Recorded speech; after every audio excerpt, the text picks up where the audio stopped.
అరే మనిషి రూపంలో ఉన్న రాక్షసుల్లారా ఏం బ్రతుకులు బ్రతుకుతున్నారా? అక్కెవరో తెలిసిందే.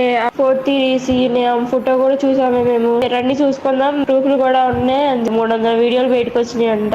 Gudlavalleru college of engineering Gudivada Andhra Pradesh లో కాలేజ్ గర్ల్స్ హాస్టల్ వాష్రూమ్ లో రహస్యమైన కెమెరాని పెట్టి వీడియోస్ రికార్డ్ చేస్తున్నట్టుగా ఆల్మోస్ట్ 300కు పైగా అమ్మాయిల న్యూడ్ వీడియోస్ ని బాయ్స్ హాస్టల్ కి సేల్ చేసినట్టుగా అమ్మాయిలను వీడియోస్ పేరుతో బ్లాక్ మెయిల్ చేస్తున్నట్టుగా చెప్తున్నారు. ఇది గనక నిజమైతే లంజా కొడుకుల్లారా మిమ్మల్ని ముక్కలు ముక్కలుగా నరకడానికి మేము సరిసిద్ధంగా ఉన్నాం. ఇంకా దీన్ని భరించి వి వాంట్ జస్టిస్ అంటూ సహనంతో మీలాంటి వాళ్ళను వ్యవహరించడానికి మేము లేము. ఏదేమైనా పర్లే, ఛీ అందులో మన అక్క చెల్లి ఉండొచ్చు. డబ్బు కోసం ఇలాంటి చెడ్డ దారులను వెతుక్కుంటారా? ఇంత చిన్న వయసులోనే ఇలాంటి ఆలోచన మీకు వచ్చిందంటే డబ్బు కోసం మీలాంటి మృగాలు రేపు దేశ ద్రోహం చేయడానికి కూడా వెనకాడరు. మీరు ఒక్క క్షణం కూడా బ్రతకడానికి వీల్లేదు. ఏపీ ముఖ్యమంత్రులు చంద్రబాబు గారు, ఉప ముఖ్యమంత్రులు పవన్ కళ్యాణ్ గారు దీనిపై దృష్టి సారించి విచారణ తర్వాత కఠినమైన నిర్ణయాలు తీసుకోవాలని కోరుకుంటున్నాం. పూర్తి వివరాలతో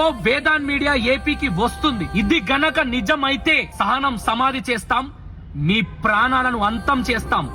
ఖబర్దార్. ఛీ దరిద్రులారా, మీలాంటి వాళ్ళ వల్ల మన భారతదేశానికే మచ్చపడుతుంది.